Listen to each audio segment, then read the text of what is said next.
Hello everyone, welcome back to our channel Benchmark Studies. आज हम लेकर आए हैं आरबीआई की नोटिफिकेशंस जो कि आपके अपकमिंग एग्जाम के पॉइंट ऑफ व्यू से काफी ज्यादा इंपॉर्टेंट है। क्योंकि देखो, आपके जो जीए का सेक्शन है उसमें आरबीआई के रिलेटेड क्वेश्चन होते ही होते हैं। तो हम कवर करेंगे ज्यादा से ज्यादा नॉलेज, ताकि आपका एग्जाम में कोई क्वेश्चन है तो वो छूटे ना। ठीक है, तो देखो मेरे पास क्वेश्चन बनाने का इतना टाइम था नहीं, तो मैं सीधा आपके लिए सीधा नोटिफिकेशंस लेकर आया हूँ और क्वेश्चन साथ साथ में बनाता चलूंगा कि कैसे बन सकते हैं। ठीक है, तो फोकस रखिएगा वीडियो पे। तो देखो, पहली जो नोटिफिकेशन है आपकी, वो क्या बात कर रही है, केवाईसी के रिलेटेड। ठीक है, तो मैं पूरी नोटिफिकेशन नहीं पढ़ूंगा, ये आपको पूरी जो पीडीएफ है हमारे टेलीग्राम चैनल पे मिल जाएगी, वहां से ले लीजिएगा। तो मैं सिर्फ मेन बात करूंगा, ठीक है, पॉइंट्स वाइज। ठीक है, तो यहाँ पे बोल क्या रहा था आपको, सबसे पहली बात है केवाईसी के ऊपर।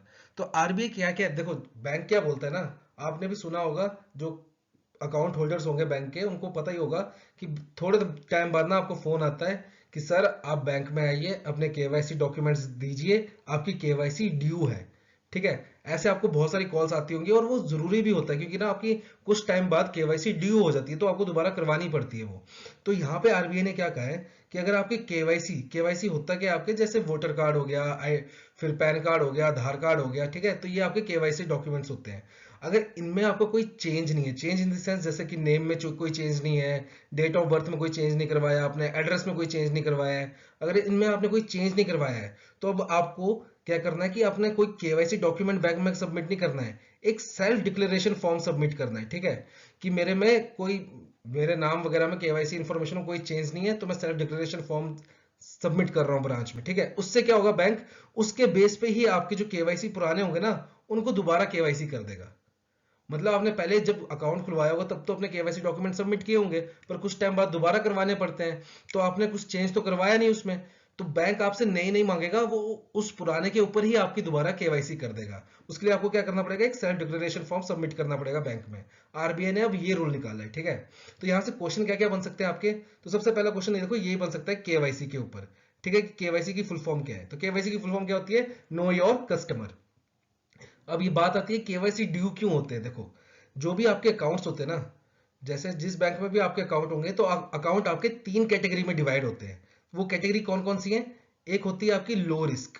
ठीक है, ये होता है रिस्क, लो रिस्क। फिर होता है एक आपका मीडियम रिस्क, और एक होता है आपका हाई रिस्क।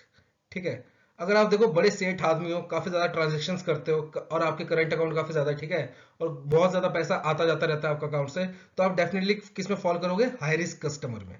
ठीक है, फिर आप सिंपल सैलरीड पर्सन हो और थोड़े बहुत लोन, जैसे कार लोन हो गया, हाउस लोन हो गया, ठीक है, तो आप किस में फॉल करोगे, मीडियम रिस्क कस्टमर में, क्योंकि आपके सैलरी प्रॉपर सैलरीड पर्सन हो आप, और आपने एक आधा या दो लोन ले रखे हैं। ठीक है, पर अगर आप जैसे कि स्टूडेंट हो, या बेरोजगार हो, या स्ट्रगलर हो, ठीक है, कि आपने सिर्फ बैंक में पैसा थोड़ा सा ही है, और वो भी कभी जमा कर रहे हो और कभी निकाल रहे हो, 500 रुपए जमा कर रहे हो, 100 रुपए निकाल रहे हो, तो आप किसमें फॉल करोगे, लो रिस्क कैटेगरी कस्टमर में। ठीक है, तो अब होता क्या है, अगर आप लो रिस्क कैटेगरी में आ रहे हो, तो आपको केवाईसी मैंडेटरी कितने, 10 ईयर्स में, हर 10 साल बाद आपको केवाईसी करवानी ही पड़ेगी। अगर आप मीडियम रिस्क में आ रहे हो, तो आपको 8 साल बाद करवानी पड़ेगी, और अगर आप हाई रिस्क में आ रहे हो, तो आपको 2 साल बाद करवानी पड़ेगी केवाईसी। पर अगर आपकी केवाईसी में कोई चेंज नहीं है, तो आपने क्या करना है, सेल्फ डिक्लेरेशन फॉर्म देना है बैंक को, और बैंक आपकी पिछली केवाईसी के ऊपर ही आपकी री केवाईसी कर देगा। तो यहां से आपको देखो, रिस्क के ऊपर भी क्वेश्चन पूछ सकता है कि कितने टाइप के रिस्क होते हैं, तो 3 टाइप के रिस्क होते हैं, लो, मीडियम, हाई। फिर इनकी मतलब टेन्योर कितना है, कितने साल बाद करवाना पड़ता है, लो वाले को 10 साल बाद, मीडियम वाले को 8 साल बाद, और हाई रिस्क वाले को 2 साल बाद केवाईसी करवाना पड़ता है। ठीक है, पर अब उसकी जगह उन्होंने क्या निकाल दिया, सेल्फ डिक्लेरेशन। ठीक है, तो ये हो गया आपका केवाईसी के ऊपर। चलते हैं हम नेक्स्ट अपनी नोटिफिकेशन के ऊपर। तो नेक्स्ट है आपका, ये भी काफी इंपॉर्टेंट है अपने आप में। देखो, नेक्स्ट है आपका डोमेस्टिकली सिस्टमेटिकली इंपॉर्टेंट बैंक्स। ठीक है, तो देखो आरबीआई और गवर्नमेंट ने डिसाइड किया है कि इंडिया में 3 बैंक ऐसे हैं जो कि काफी ज्यादा हमारी जीडीपी का हिस्सा अपने आप में समाये हुए हैं। मतलब उनके पास इतना बिजनेस है, इतना लोगों का पैसा है, कि वो जीडीपी का काफी ज्यादा अच्छा खासा हिस्सा लेके बैठे हुए हैं 3 बैंक्स। और अगर बाय चांस ये फेल हो गए, तो इंडिया गया। तो ठीक है, इसलिए इन्होंने इनको डाल रखा है डोमेस्टिकली सिस्टमेटिक इंपॉर्टेंट बैंक की कैटेगरी में। अब इसमें होता क्या है, देखो इसमें होता क्या है, आपको ना इसके लिए मेरी एक बेसल नॉर्म की वीडियो है, मैंने डाली हुई है, वो एक बार देख लीजिएगा। ठीक है, उसका लिंक आपको मैं डिस्क्रिप्शन बॉक्स में दे दूंगा, और यहाँ पे आपको आई बटन पे भी मिल जाएगा। ठीक है, तो होता क्या, बेसल नॉर्म्स के अनुसार क्या था, कि जो भी हमारे इंडिया में बैंक्स है ना, जो भी बैंक्स है वर्ल्ड में, उनको कैपिटल एडिक्वेसी रेशियो मेंटेन करनी चाहिए, कितनी, 8%। ठीक है। पर आरबीआई क्या बोलता है, आरबीआई कहता है कि इंडिया के लोग हैं बहुत गंदे, ठीक है, वो बहुत ज्यादा कमीने हैं, तो उनको क्या करना पड़ेगा कि 8% नहीं, इंडिया में इससे बात नहीं बनेगी, उसमें इंडिया में क्या करना पड़ेगा, बैंक्स को मेंटेन करना पड़ेगा सीएआर 9% पे, ठीक है। 1% एक्स्ट्रा लेके चला हुआ था आरबीआई ताकि सेफ्टी हो। पर अब देखो जो 3 बैंक है ये काफी ज्यादा बड़े हैं, कौन कौन से, स्टेट बैंक, आईसीआईसी और एचडीएफसी। तो इनको क्या करना पड़ेगा, एक था सीएआर, ठीक है, 9%। फिर बेसल नॉर्म 3 जब आया ना, एक बार देख लीजिएगा आप बेसल नॉर्म वाली वीडियो, ठीक है। बेसल नॉर्म 3 जब आया तो उसमें क्या हुआ है, कैपिटल कंजर्वेशन बफर अलग से बनाना पड़ा बैंक्स को, ठीक है। अब जो डोमेस्टिकली सिस्टमैटिकली इंपॉर्टेंट बैंक्स हैं उनको सीएआर तो मेंटेन करना ही है, कैश कंजर्वेशन बफर भी मेंटेन करना है, उसके अलावा भी additional additional tyre 1 capital maintain करनी है, कितनी, स्टेट बैंक को 0.60% और एचडीएफसी और आईसीआईसी को 0.20%। किसका, आरडब्ल्यू है, आरडब्ल्यू क्या है, रिस्क वेटेड एसिड्स। ये आपको पूरा पता चलेगा किसमें, सीएआर की कैपिटल एडुकेसी रेशियो की वीडियो जब देखोगे आप, उसमें आपको मैंने पूरा डीप में बताया हुआ है कि रिस्क वेटेड एसिड्स कैसे निकलता है, ठीक है, इसको कैसे मेजर करते हैं, तो एक बार वो चेक कर लीजिएगा। तो यहाँ पे क्वेश्चन क्या बनता है आपका, देखो क्वेश्चन ये बनता है जैसे कि एक आरआरबी के टाइम एक क्वेश्चन बना था कि बैड बैंक किसे बोलते हैं, शायद बैड बैंक ऐसा कोई क्वेश्चन था मेरे ख्याल से, बैड बैंक किसे बोलते हैं। तो उसी हिसाब से यहाँ पे क्वेश्चन क्या आ सकता है कि देखो जो डीएसआईबी है ना, डोमेस्टिकल सिस्टमेटिकली इंपॉर्टेंट बैंक, इनको एक नाम और दिया गया है, वो क्या है, टू बिग टू फेल। तो ये आपसे ऐसे ही पूछ सकता है, टू बिग टू फेल किसे बोलते हैं, डोमेस्टिकली सिस्टमेटिकली इंपॉर्टेंट बैंक्स को। या फिर ऐसे ही पूछ सकता है कि टोटल डीएसआईबी या too big to fail bank कितने हैं इंडिया में, तो टोटल कितने हैं, 3, ठीक है। फिर क्वेश्चन आपको ऐसे बोल सकता है सॉरी, क्वेश्चन आपको ऐसा बोल सकता है कि देखो बैंक्स को सीएआर मेंटेन करना होता है and cash conservation buffer maintain करना होता है, पर उसके अलावा कौन से बैंक को 0.60% एडिशनल 0.60% एडिशनल कैपिटल मेंटेन करनी होती है, और नीचे 5 ऑप्शन दे देगा, तो आपका आंसर क्या होगा, स्टेट बैंक ऑफ इंडिया, ठीक है। तो बढ़ते हम नेक्स्ट नोटिफिकेशन की तरफ। देखिए ये भी अपने आप में काफी इंपॉर्टेंट है। अब यहाँ पे क्या बोल रहा है कि बैंक्स में अब तक जो भी फ्रॉड्स होते थे ना पेमेंट के रिलेटेड, ठीक है, या आपके जो भी फ्रॉड थे, जैसे गूगल पे पैसे भेजे कहीं और चले गए, कुछ भी ऐसे फ्रॉड था, या कोई स्कैम हो जाता है आपके साथ, पैसे कट जाते हैं आपके अकाउंट से, ठीक है, तो वो जो भी फ्रॉड के पेमेंट्स के रिलेटेड फ्रॉड थे ना, वो अभी तक हम रिपोर्ट करते थे। आरबीआई की एक ऑपरेशनल यूनिट थी जिसका नाम था सेंट्रल पेमेंट फ्रॉड रजिस्ट्री, ठीक है। पर अब क्या होगा, अब जो भी ये फ्रॉड के केसेस है ना वो इसमें रजिस्टर नहीं होंगे, अब किस में होंगे रजिस्टर, दक्ष में, ठीक है। और दक्ष अपने आप में भी काफी इंपॉर्टेंट है क्योंकि ये लेटेस्ट रिलीज किया है आरबीआई ने, ठीक है, अभी रिसेंटली शायद अक्टूबर मंथ में किया है ये रिलीज, ठीक है।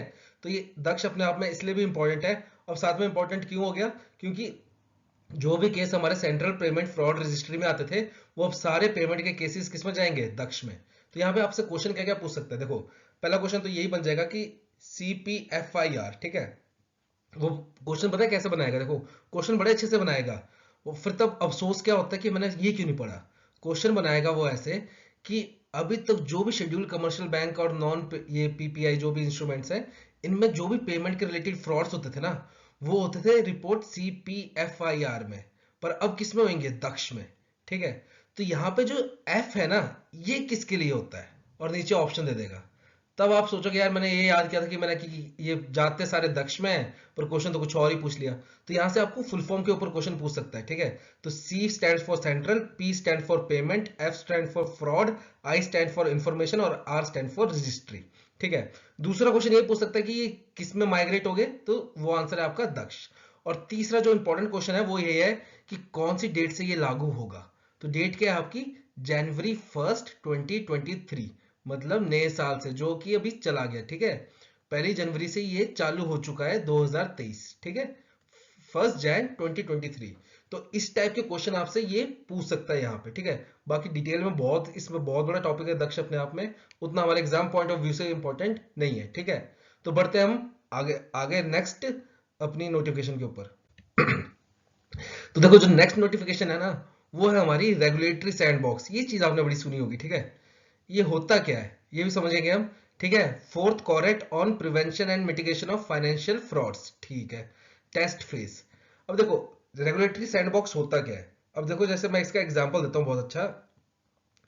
जैसे कि समझ लो कोई बाइक बनानी है मैंने, नहीं, ठीक है, तो क्या होंगे, एक्सपर्ट्स इकट्ठे होंगे, उसका फिर लेआउट बनाएंगे, या तो फिर वो उस लेआउट को 3D के फॉर्म में कंप्यूटर पर बनाएंगे या चार्ट पर बनाएंगे पहले, ठीक है, फिर उसको टेस्ट कर, पहले उसका डिजाइन फिक्स करेंगे, फिर जब सब कुछ फिक्स हो जाएगा एक प्रोटोटाइप बनाएंगे, ठीक है, फिर उस प्रोटोटाइप को पहले अपने आप सामने से उसको टेस्ट करेंगे, फिर जब उसको प्रोटोटाइप सब ठीक लगेगा, जो भी कमी होंगे अपने हिसाब से उन्होंने ठीक कर दी होंगी, फिर क्या करेंगे, उसके ट्रायल वर्जन के लिए एक राइडर को हायर करेंगे और पूरे इंडिया में उसको बोलेंगे कि चला के ला भाई बाइक, ठीक है, पूरी ट्रेन में, ठीक है, चाहे गर्मियां हो, सर्दियां हो, पहाड़ हो, ठीक है, रेगिस्तान हो, पूरे उसको पूरे इंडिया में घुमाएंगे ताकि हमें एक्सपोजर मिल सके कि भाई कैसी कैसी जगहों में बाइक कैसा कैसा रिस्पॉन्स दे रही है, ठीक है। तो एक बाहर से रियलिटी से उसको टेस्ट करना जरूरी है कि एक होता है ना, आप घर में बनाई आपने बाइक, घर में टेस्ट कर ली, उससे आपको रियलिटी पता नहीं चलेगी, ठीक है, तो रियलिटी कैसे पता चलेगी, जब उसको आप रियल वर्ल्ड में भेजोगे। तो वैसे ही क्या होता है, देखो फिनटेक कंपनियां ना बहुत सारी आ गई हैं, फिनटेक कंपनियां बहुत सारी आ गई हैं और वो नए नए प्रोडक्ट्स लेकर ही आ रही है, ठीक है, कभी कुछ, और आरबीआई भी ना कुछ चीज इंक्लूड कर रहा है ताकि जो हमारी बैंकिंग हो, जो भी हम इंडिया में पेमेंट्स वगैरह कुछ भी ट्रांजेक्शन वगैरह कर सकें, वो एकदम सेफ हो, ठीक है। तो उसके लिए क्या किया है, एक रेगुलेटरी सैंडबॉक्स बनाया है। अब इसमें होता क्या है, इसमें होगा क्या, जो भी प्रोडक्ट नया आएगा वो पहले इसके थ्रू जाएगा, इसके थ्रू क्या होगा, कुछ लोग होंगे इसमें इंक्लूड, ठीक है, फिर रियल टाइम सिनेरियो बनाया होगा, फिर रियल टाइम आप रियल पर्सन उसको यूज करेंगे, ठीक है, फिर उससे ड्रॉबैक्स जो होगा वो हमें पता चलेगा, फिर अगर उसको मॉडिफाई करके करेक्शन करके फिर आम जनता के लिए वो अप्लाई कर दिया जाएगा कि आम जनता इसको यूज कर सकती है। तो ये होता है हमारा रेगुलेटरी सैंडबॉक्स, ठीक है, एक तरीके का क्लोज्ड एनवायरनमेंट होता है जिसमें जो भी आपका प्रोडक्ट है वो एक रियल लोगों के साथ इंटरेक्ट करके, ठीक है, उसके फिर हम पॉज कॉन एंड कॉज उसके सॉल्व करते हैं, ठीक है। तो ये होता है हमारा रेगुलेटरी सैंडबॉक्स। अब हुआ क्या है कि आरबीआई ने इसका फोर्थ कॉर्ड किया है, ठीक है, फोर्थ कॉर्ड किया है, उसमें किया क्या है, टोटल 9 एप्लीकेशन थी इनके पास, टोटल 9 एप्लीकेशन थी, जिसमें से सिलेक्ट कितनी की है, 6, ठीक है। तो देखो क्वेश्चन यही बन सकता है आपका कि फोर्थ कॉर्ड में कितनी एप्लीकेशन थी, टोटल 9, सिलेक्ट कितनी हुई है, 6 कौन कौन सी है वो इनके नाम यहाँ पे है। अब देखो जो इस फोर्थ कॉर्ड था ना, इसकी थीम क्या है, थीम है इसकी prevention and mitigation of financial frauds, ठीक है, तो ये इसकी थीम है, तो थीम काफी इंपॉर्टेंट है, ये भी आ सकती है एग्जाम में। अब देखो बात हो रही है फोर्थ की, तो क्वेश्चन ये भी पूछ सकता है ना कि फर्स्ट की थीम क्या थी, सेकंड की क्या थी, थर्ड की क्या थी, ये भी तो पूछ सकता है क्वेश्चन। तो फर्स्ट की क्या थी, retail payment, retail payment, second की थी आपकी cross border payment, cross border payment, third थी आपकी एमएसएमई लैंडिंग, एमएसएमई लैंडिंग, और फोर्थ तो ये रही आपके सामने खुद ही, prevention and mitigation of financial frauds. तो इसमें से कुछ भी आपसे पूछ सकता है, ठीक है। तो बढ़ते हैं हम अपने लास्ट वाले नोटिफिकेशन के ऊपर।